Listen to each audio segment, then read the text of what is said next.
Welcome to episode number 2 of Homebrew. This week we got the king of the world himself, AJ from New Generation Superstars. We'll be talking 20 years of punk rock and roll, new plans for new generations, some sexy artwork, and the benefits of his bandmates getting the tops off. How are you, mate? Hello there, my friend. Yeah, very good, thank you. And yourself? Yeah, still breathing as much as we can. How's life in the East Midlands?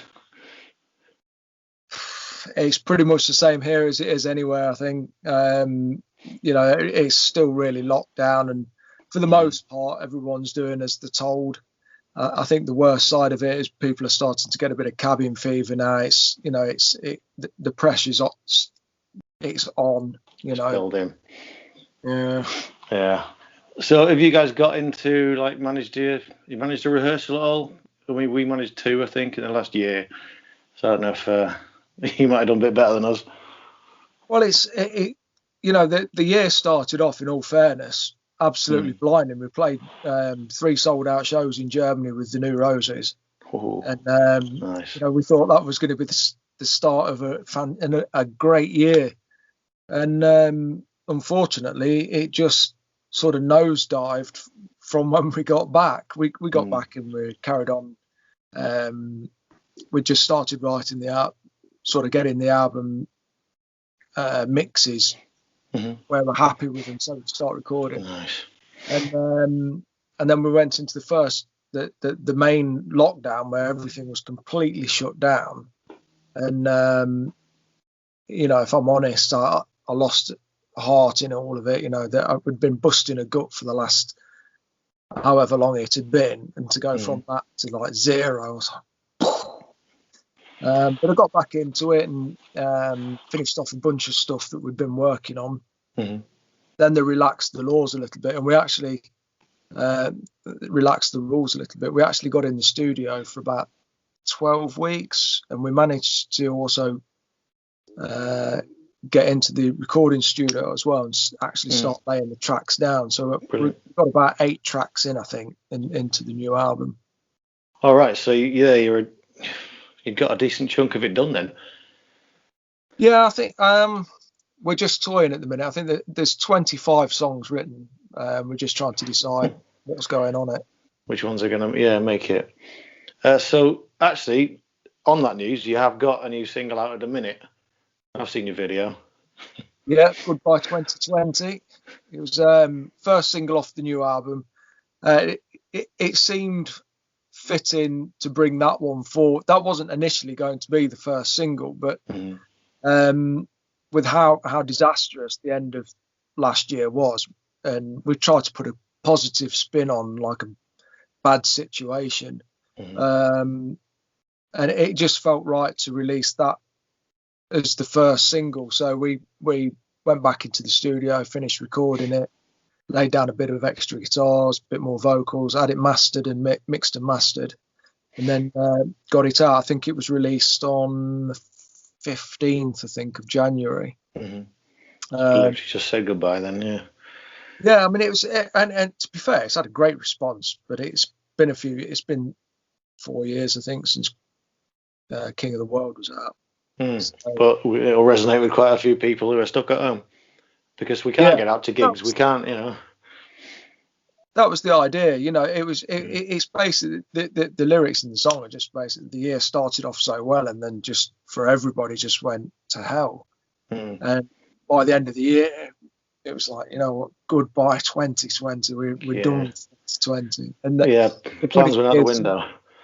Yeah, a friend of ours said to us the other day, "So you can re-release it at the end of this year because it'll be the same for 21 as well." You get a few out of it, yeah, you're right. So we go back quite a way. I've got 2007 has been your first long player, your first full one. Yeah. With Crash Course, followed by Raising the Stakes, Rock and Roll or Die, and then, as you say, King of the World. Over that time, going into this album, I mean, have you changed how you write stuff? I assume with different people coming in and out of the band that maybe that changes a little bit. I don't know, how's it? Yeah, I mean,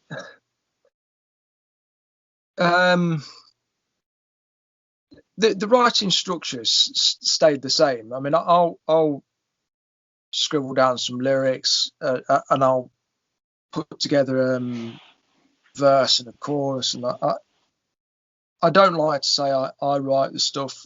You know, I get an idea and I take it down and say, hey guys, this is this is this. If we play it like this is the arrangement. If it works out well, we smash it out and get it finished. If it doesn't, we'll shelve it and I'll come back to it at a later date. And the same procedure's been sort of the same all the way through. Mm-hmm. With the lineup changes, you can tell the first two albums definitely have that punky edge. Again, because you know the background we had, and then my well, I don't want to go into details, but my brother stepped in for Rock and Roll or Die, and his drummer, and they're a little bit more, not, I wouldn't say metal, but they're more power rock than they were. Mm-hmm. So the dynamic changed a little bit. Still got that punky edge, but because of the style that they play in, and it was good because, you know, I'd hate the thought that someone thinks that we write the same album over and over again. So I kind of like the fact that it was a little bit different to the first. Mm-hmm. And then Rick and Alex went off and carried back on with their band. Yeah. And Johnny stepped in about halfway through the tour for Rock and Roll or Die album. And we got a guy called Paul on drums, and it changed the dynamic again. Mm-hmm. It become more monstrous. Johnny's got such a huge personality. He's stood there with his bass and he's smiling away, but he really hammers it home. And then you got Paul on the drums. It was just like a ferocious beast. So it was a steed coming down the track, and that was nice again. It gave it a bit of energy. But the lineup as it stands at the minute. Just go back to. Then we recorded Rock and Roll or Die, and you can definitely tell another slightly different change in sound. You still got new gen sound, yeah. But it got a slightly different direction on it again, which was nice because we weren't churning out a repeat of the last album. Yeah, I can get that. And we've got a guy called Nick on the drums now. He is an absolute diamond. I mean, that what he can't do behind the kit it's not worth knowing. He's really tightened us up as well. He's a bit younger than the rest of us, so he's put some fury back into the band. So some of the newer songs, some of the songs on the new album are really back to Crash Course days. Very high energy, fast sort of punk rock and roll. Yeah, is it going back to roar it back up a bit? Yeah, big style. Yeah, and we've got some. I don't want to tell you too much about it. Yeah, fair enough. I think people are going to love it.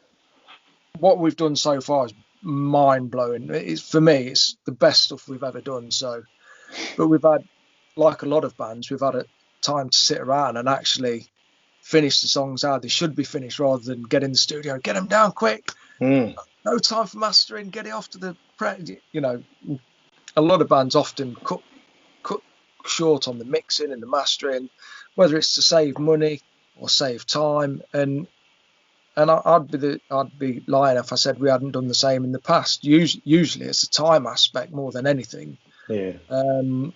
Because the amount of gigs that we were doing. But this album, we've had the time to sit down, plan it out, write it a bit more carefully, and we've had the time to go, you know what, this bit needs rewriting. And it's okay, rather than just leaving it as it was. So as a result of that, the finished product for me has been outstanding. Definitely the best stuff we've done yet. There you get into, yeah. So you've actually found it, you're actually rewriting sections then. It's not we've got the time, you know. If it, if someone's sort of, like Johnny's come up with a couple of blinding ideas for backing vocals and stuff like that. So while we're in the situation where we've not finished the album, we can go back and finish off the little bits that we've altered. It's nice to be in that situation. My only fear in the past is music moves so fast, and there's that many bands and that many records and stuff coming out. You can't leave it too long. So we're sort of at the point where we need to be releasing another album. Get it out. Yeah, but it's nice to have been able to put those touches on it, like you say, like a really good like backing vocal or a double tracked part of guitar, just to add these little flourishes, isn't it? And it makes a massive difference to the final mix. Yeah, with the details. So yeah. So one thing I've noticed about the stuff that you've put out and the pictures that we see on like your Facebooks and things like that, your artwork is always pretty top notch. Right? I don't know who did your Inglorious Bastards take off. That was brilliant. Well, the footage, it really is meant to be the Inglorious takeoff. I watched the film, and you know when you've watched a movie and everything about it was just cool, and I got really, I don't know why, whether it was something to do with the theatre show in the movie or something like that, and I saw the old posters in the window. So all the posters and advertising and everything were done like a movie billboard, and they look phenomenal. And there's I don't know if you remember a band from up north called Disarm. Not off the top of my head now. Them guys were a phenomenal band, and we became really good friends, and I'm still really good friends with Brad the singer now, although they don't actually play as Disarm anymore. But Brad just happens to be a phenomenal artist. I'll send him some scribbles, and I should have got some ready if I knew this was going to be a question, because you'd have laughed at the scribbles I send him. Then like a day or two later he'll go, oh, what, something like this? And I'm like, hell yeah. Perfect. I told him about this idea. I said, look, man, I've got this great idea. I want to do the artwork like a movie package. So you're flicking through a cinema program, and he was like, yeah, great. And it's really got its teeth into it. And hey presto, what you got was and the inlay tray as well. It's just little details like that. I said to him, what would be great is if you had the kind of logo, but it was blood splatter going across the inlay tray, but the way the blood's lying, you can see the skull and flags of the logo in the. And he was like, oh yeah, I'll do that. Yeah. Hours later, something like this, and I was like, oh yeah, exactly like that. Yeah, that's when your ideas come together. Yeah, except for a good friend of ours did the original Crash Course cover, a lad called Kevin Gill, and we were at that time we were playing so many shows. It was really hard, and I'm a bit of a control freak. I like to make sure I'm on top of what's going off, sorting the arrangements out, ideas, and we just hadn't got the time. It just wasn't physically enough time to do it. If we weren't playing gigs, we were rehearsing. If we weren't rehearsing, we were recording. If we weren't, and Kevin just went, I'll do that. So he knocked that up, and it sort of became a classic cover. How much is the live part of what is New Generation, do you reckon? Because you guys get to Europe and everything. Yeah, but it's, and the others will tell you, I'm relentless. I don't let it lie. I'm, at the minute, I'm always doing stuff. I'm always calling people. I'm staying in touch with people, making sure, at the minute I'm sorting out shows for Germany, France, Sweden, Spain, and trying to get things into place for when we can start gigging again. And also, obviously, we're not in the European Union anymore. It's not as easy to do. So getting all that stuff in place while we've got the time to do it, rather than leave it till the last minute. Yeah, I'm pretty driven. I think for me the live part is the best part. You know, whether we're the 25-30 minute support act or the 45 minute to an hour main act, that's what I do it for. There's nothing that gives you a bigger buzz than someone, you know, watching someone singing your songs back to you.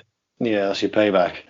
Yeah, so I mean that's my favorite. The live bit is my favorite bit. I mean, I you know, I enjoy the recording and the writing and stuff like that, but the getting out there and cranking it up, and yeah, that's the bit that gets my motor running.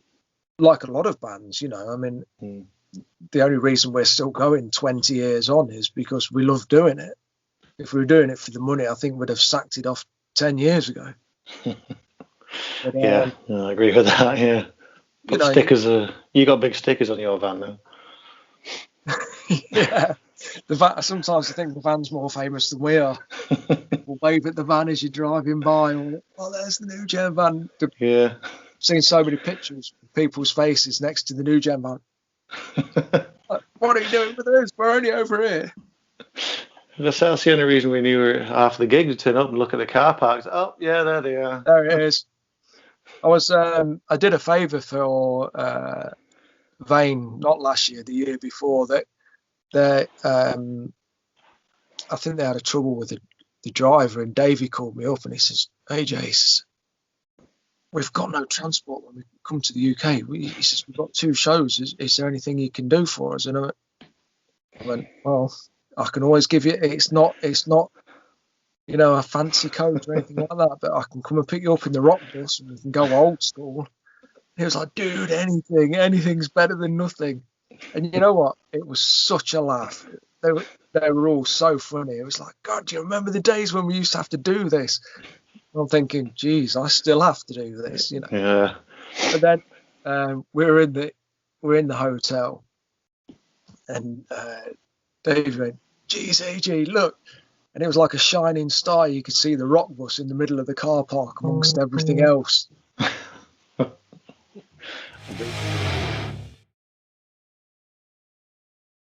It's now time for your rig rundown. What's your prime acts at the minute? Because every time I see a picture of you live, you're playing a different guitar. Yeah, that does drive the wife a bit batty. Luckily, I mean, I have my man cave, so I get to stash a lot of stuff in my man cave, a bit like yours, to be fair. And then I have the vault upstairs with all the collectibles in. Oh, nice. I think that my main guitar for live shows is the white Les Paul Custom. She's just sat over there. Is that the Orville? Is it Orville Bernie? Yeah. I mean, that guitar has been with me everywhere. I mean, I had the neck broke on it twice, and it never goes out of tune. It just always brings the fire. And I think it was during the rock and roll King of the World, I'd sort of retired it for a little bit because she was getting a bit heavy worn, and I thought, I don't want it to. I'm really sorry, that's not coming up on your screen, is it? No, it didn't come up now. Oh, no, that's all right then. Yeah, I didn't want to run it into the grave, so for a little while I used an Ibanez, kind of a super Strat. Okay. Shape, but it got twin humbuckers in, so it was pretty much a Les Paul sound. I'd got a couple of other Les Pauls as well, so I've been using them. And I also I love Telecasters, and JJ would probably tell you about one of mine that he used. I've got an uncle that has his own guitar company, so I have a few right. really nice Telecasters from. I mean, I've got my Fenders as well, Mm. but the one that JJ played, I'd replaced the pickups in it with bare knuckle pile drivers. Nice. And he says, I've never really got into Telecasters, and I went, trust me, you'll like this one. And we played, where were we? Hard Rock Hell, I think. Oh, yeah. And we finished the set with Blitzkrieg Bot, and JJ came on, and he played the Telecaster, and I just did the singist part, jumping around and getting the crowd going. Mm. And after we played it, JJ was like, "Holy cow, man, she's a monster." And I was like, "Yeah." So a lot of the time, I'll take that with me if I'm going to, if we're going abroad or to gigs where I'm not really been before. There's been a couple of times where we've had gear stolen or people have tried to steal gear, and not for one moment do I think it was any of the other bands or anything like that. I think it was just, when you play the smaller venues and all your gear's all stacked up and you can't see it round the corner and everyone's going to the toilet and one thing. So unless I know the venue, I'm a bit reluctant to take the super expensive stuff. So I'll take one reliable with me, and then probably one of these Telecasters or the Ibanez is always a good backup. Mm-hmm. But the main guitar is the white Orville. I've got proper Les Paul custom black one, so it's the opposite version of that. It's black with the white. Yeah. I think I've seen that in one of your videos. Yeah, that's my prized possession. So that only comes out once, fancy gigs with a decent size. So, I don't want it to get bashed or destroyed or anything. And then I've got a Fender Deluxe, white with black piping, and then I've got a Fender Telecaster Elite, which is like a butterscotch sort of ash colour, really beautiful. And they're my main guitars. My two rigs are the JCM 800. Classic. For the full monster sound, and then I've got a beautiful 1960s Fender Twin. Oh, nice. For if I want to make the sound a little sweeter. Yeah. Oh, top end. There's a few more. There's the Laney Clip over there. There's the Fender FM 100 over there. Which was, the funny thing is about that was, for a while we were rehearsing a place in Nottingham called the Doghouse, which was like a venue with a couple of rehearsal rooms on it. Right. And I'd forgot to take my head with me on this particular day, and the guy says, use this. Mm-hmm. I plugged it in, I was like, holy cow. What's And I just loved it, and I hounded him until he sold it to me. So occasionally I'll use that, but it's because it's electronic. It's more of a metal sound. So I like the valves. Yeah, do you like that warmth and the vintage? Yeah, but the FM100, you can pick them up for a reasonable price, but they're a great amp for what they are. All rounder. Yeah, and I've got a few. We could go on. Everyone wants. I've got too much stuff. You're a hoarder. Get rid of some of it. I can't. Just sitting there. There's 2 electrics, 2 acoustics, bass. Got 2 more electrics over there. Full drum kit over there. Piano, bass amp. Nice little HH bass amp combo. So gigs at your house then? Yeah.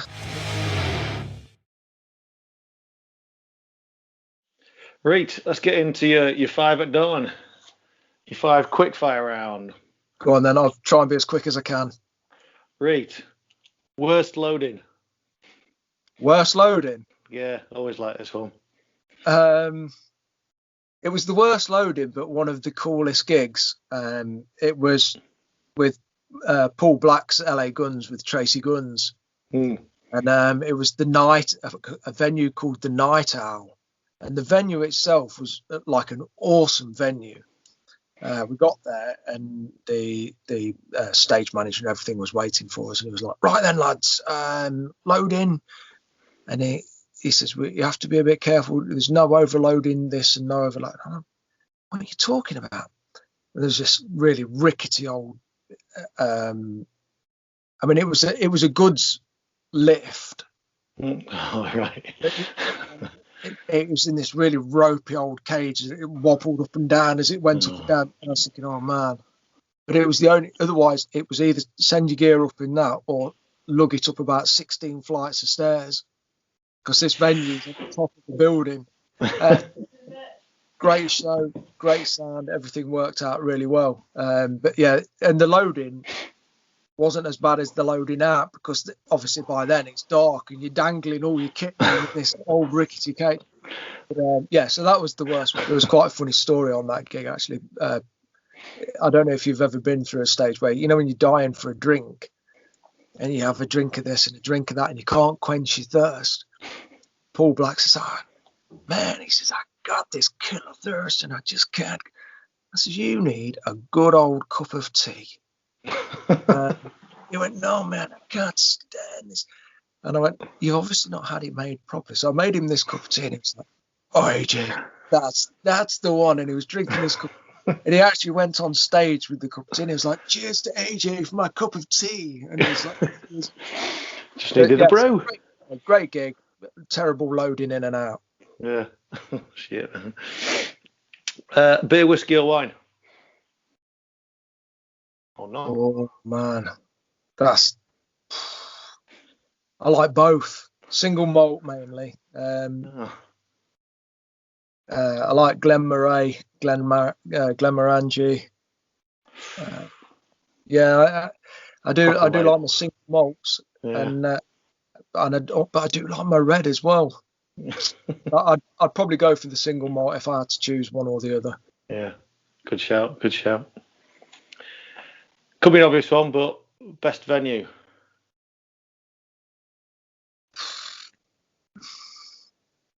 Best venue. Maybe not. Maybe it's probably not the best venue, but the one that brings back the fondest memories. The early days at Junction 7 in Nottingham. Absolutely killer club. Only a smallish venue, but the vibe there was incredible. The owners, Adi and Di, it was just a live music lovers club. So people that just wanted to go and see a live band would go to Junction 7. So it was always a banging night. The bar downstairs was just full of musos or people that love live music. So, and then when you played upstairs, the place was rammed with people that just wanted to see a live band. So, and for me, that's probably one of the best venues. Yeah, that's probably what we're missing at the minute. Yeah, and the worst thing is, I mean, you keep hearing, it's the months go by, another venue's closed and another club's closed. And it's getting to the point where I'm starting to think, probably a lot of people are thinking, where are we actually going to play when you can? Yeah, there's going to be a lot of, everyone's going to be after him anyway. But, everyone seems to have a save the insert venue here every week now, don't they? It is getting to that point. I mean, Notts, we've lost another 2 venues during lockdown. So, and Albert's was going to be sort of you've got Rock City, you've got the Royal Concert Hall, then you've got Rock City, rescue rooms, and then Albert's was like the sort of, it was like about same size as the rescue rooms. But an independent place, and it was just starting to get a reputation for itself. But it's a big venue, so you've got to have punters in there to keep the revenue going. Sell it. Yeah, so and the venue that I spoke about previously, that's gone as well. Tap and Tumbler's now gone. Was that gone? Oh, yeah. I mean, it's really bad, really bad. Yeah. We've lost probably a good half dozen venues throughout sort of Leicestershire, Nottingham, and Derby in the last sort of 10 months. Yeah, I didn't know Tap had gone. Yeah, it was quite well for people like that have been going there.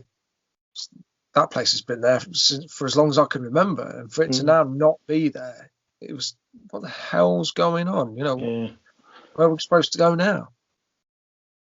But no, yeah, absolutely gutted. Okay, worst live moment. There's been a few. Yeah, there's been a few. I'll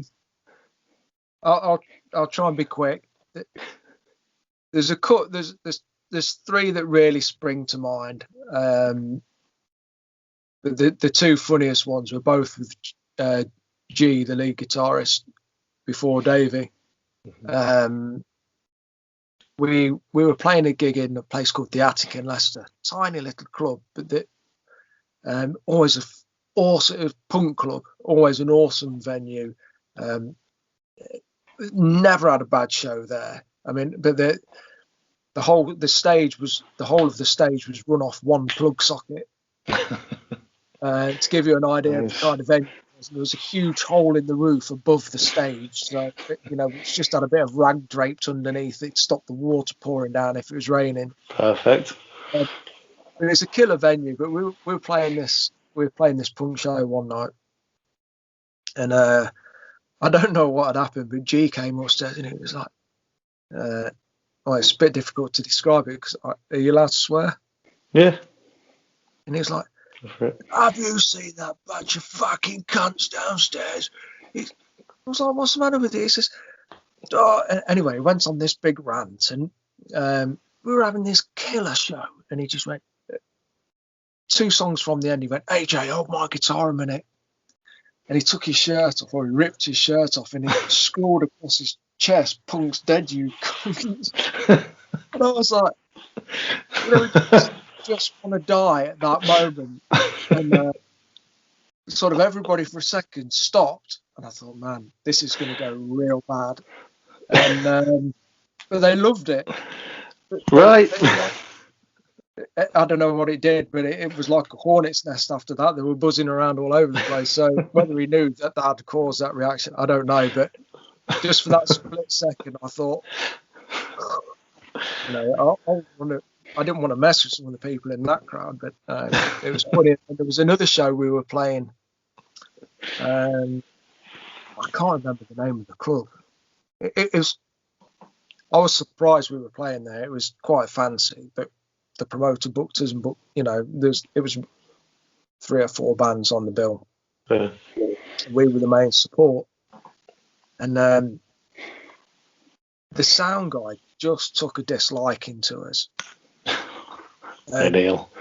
So he turned the sound right down, and we were playing along, and G's looking over at me, and he's like, and I can just feel him. I could feel his blood boiling. Well, this is going to go in a minute. So he kept going, and he was turning it on. And G was like playing in Spinal Tap. He only played on 11. And all right, yeah. He's fine.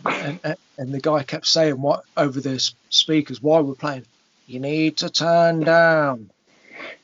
And I could see, I mean, G had like a white mohawk, and he was quite a pasty looking guy, and I could see him going all red in the face, and I was just waiting for that moment. Anyway, 4 bars into the 3rd song, the guy spoke over the song again, you need to turn down, and he just took his guitar across the stage, and he leapt like Superman off the stage onto the stage. I don't even know how he managed to Brilliant. grabbed this sound guy by strangling him behind the desk. And obviously that was the end of the gig, and the shortest gig we'd ever done, 2 and a bit songs. You know, the show was over, the lights were on, security, and we were all kicked out. Genius. Yeah, 2 of these gigs, and but in later years, during the sort of King of the World stuff, Dave and Paul, the drummer at the time, it was like banging flints together. They were usually funny, but every now and then the flint would turn into a spark, you know what I mean? Yeah. Johnny would just look at each other, we'd just wait for it to go off. And it never went off on stage, but we sometimes had fireworks on the way home. For me and Johnny, it was pretty funny. Oh, yeah. But for them too, it was... But no, there's a lot of funny stuff that's happened over the years. Reed, and last one, playing live, new tune or old classic? Playing live, a new tune or an old classic?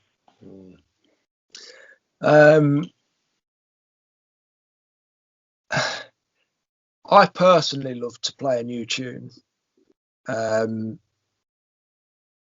you often, if I'm telling the truth, you get the biggest buzz playing an old classic, because it is, as soon as people hear the one they want, they generate energy, which makes you generate energy, and it just creates a good, you know, a nice flow. But I always like to play new stuff, just to see the reaction. Gauge how it goes down. Yeah, but yeah, if I had to pick one or the other, it probably a classic that everybody would know. Grand. All right, nice one, dude. You've passed. Yay!